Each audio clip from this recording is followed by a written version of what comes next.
தாய் தமிழ் உறவுகளுக்கு வணக்கம். நான் தங்கராஜ். இந்த வீடியோவை சப்ஸ்கிரைப் செய்யுங்கள், ஷேர் பண்ணுங்கள். நன்றி. இப்போ ஒரு வீடியோ வருகிறது, அதை பாருங்கள்.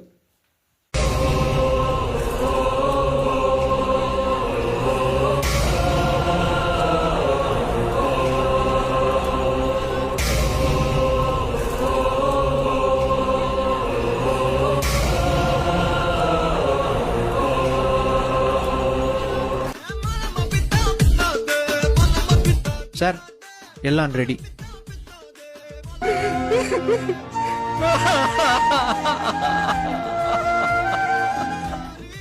பெரிய தலைவலி முடிஞ்சது. போய் நம்ம வேலையை பார்ப்போம். கால் ஷீட் அமைந்தது. காட்சி முடிந்தது. சினிமாவில் அரசியல், அரசியலில் சினிமா. மாயபிம்பங்கள் நிலைப்பதில்லை. பார்த்திருப்பீர்கள். இந்த வீடியோவில் அது ஒரு ஏஐ டெக்னாலஜி வீடியோ தான் நான் பார்த்தேன் இணையத்தில். அதற்கு தான் நம் சொந்தங்களுக்கும் காமிக்கலாம் என்று உங்களுக்கு இந்த வீடியோவில் இணைத்திருக்கிறேன். அது பிணங்கள் வரிசையாக செல்கிறது. எங்கு செல்கிறது என்றால், அது ஒரு டச்சர் மேல் போட்ட பிணங்கள் கிடைத்து வைத்து அது வெள்ளை வெள்ளையாக அந்த பிணங்கள் ரோட்டில் சென்று கொண்டு இருக்கிறது. இந்த பிணங்கள் எங்கடா செல்கிறது என்று பார்த்தால், அது பனையூர் செல்கிறது. டச்சர் மேல் படுக்க வைத்து பிணங்கள் வரிசை வரிசையாக செல்கிறது. ஆச்சரியமாக இருக்கிறது அந்த வீடியோ.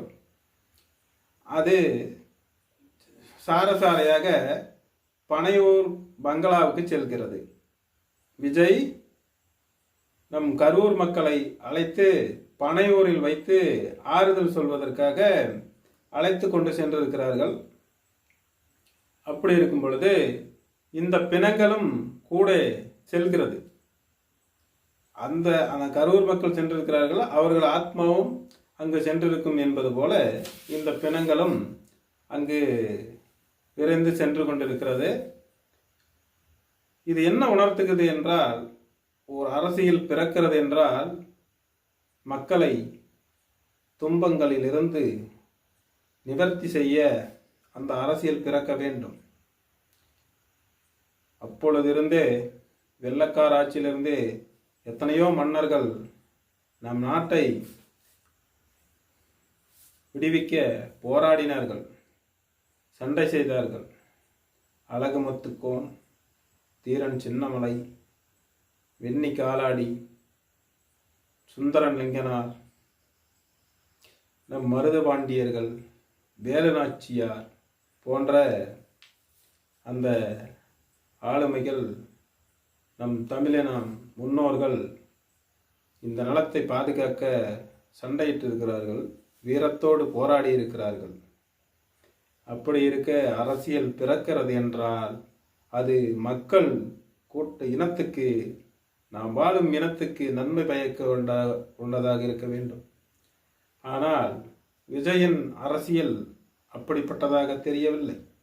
அது தற்குறி என்று சொல்வோகின்ற அளவுக்குத்தான் இருக்கிறது.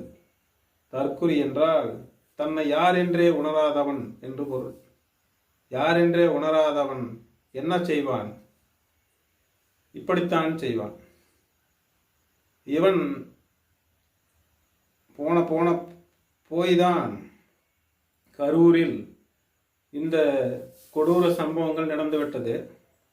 அதற்கு ஆறுதல் சொல்வதற்கு இவன் கரூர் சென்றிருக்க வேண்டும். இவன் என்ன செய்கிறான் என்றால், பிணங்களை எல்லாம் தன் வீட்டுக்கு அழைக்கிறான். வாங்க, நான் இங்கே ஆறுதல் சொல்லி அனுப்புகிறேன் அப்படின்னு. ஒரு சாவு நடந்தால் சாவு வீட்டுக்கு தாண்டா ஆறு சொல்ல போகணும். உன் வீட்டுக்கு கூப்பிட்டுக்கிறிய எப்படி? அது நீ செத்து போயிட்டியா? அவங்க வந்து உங்களுக்கு ஆறுதல் சொல்கிறதுக்கு அவங்க வராங்க. என்ன நிலைமை இது? நீ எதுக்குடா தேவை இந்த அரசியலுக்கு? ஏன்டா வர? இந்த இனம் தமிழினத்தை மண்டையாக்கிறதுக்குனே வருவீங்களா நீங்களாம்? நீ வந்த பிறகு தாண்டா இந்த நாட்டில் எத்தனை தற்கொலைங்க இருக்கிறாங்கன்னே தெரியுது. இந்த நாடு நாசமாக போயிருச்சு இந்த அளவுக்குன்னு பார்த்ததில்லை. ஆனால் உன்னுடைய அரசியலை கண்டு பார்த்துருக்குறோம். நல்லா புரிஞ்சுக்கங்க. அந்த பிணங்களெல்லாம் வரிசையாக செல்லிட்டு போகிறது பனையூருக்கு போகுது. போய் அங்கே போய் சேர்கிறது. அது அப்படி ஒரு வீடியோ. அது மிக எனக்கே ஆச்சரியமாக இருந்தது. அதுவும் கூட உண்மைதான். அதுபோல் விஜயனோட அரசியல் இப்படி இருக்கிறது. அவரும் தெலுங்கர் இனமே. அதற்காகத்தான் அவர் திராவிடர் என்று வைத்திருக்கிறார். அவர் கூட இருப்பவர்களும் தெலுங்கர்களே. அவரும் தெலுங்கினமே, வேறு மொழி இனமே தான்.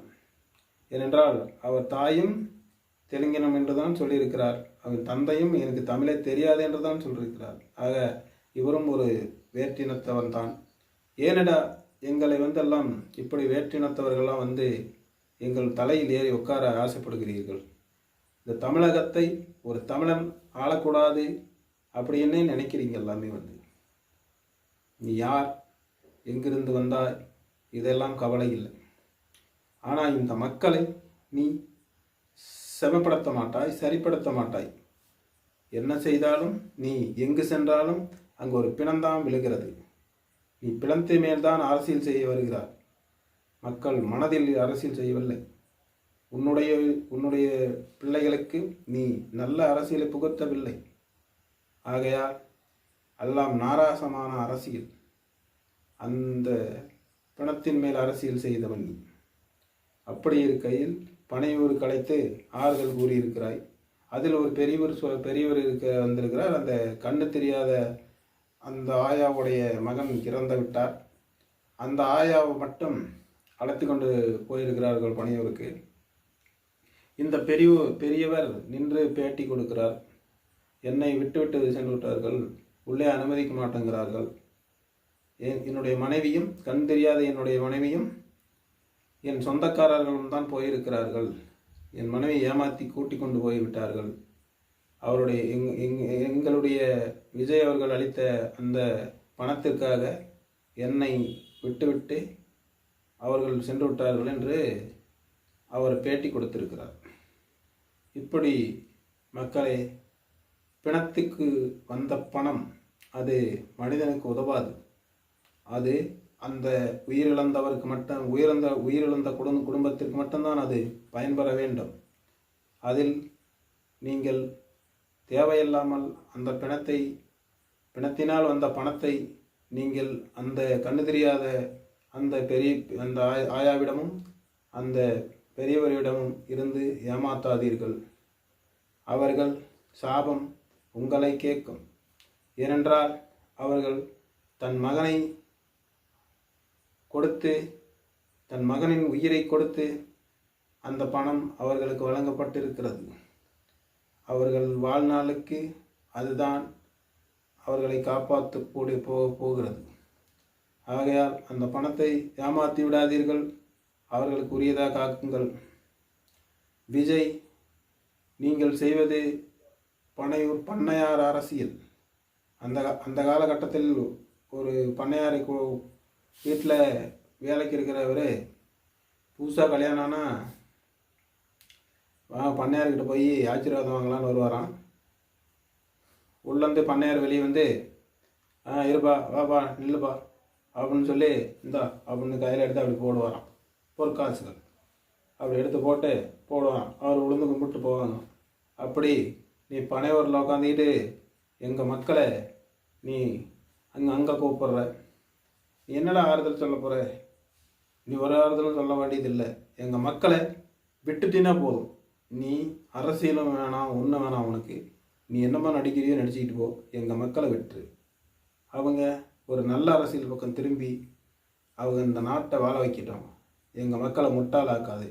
நன்றி.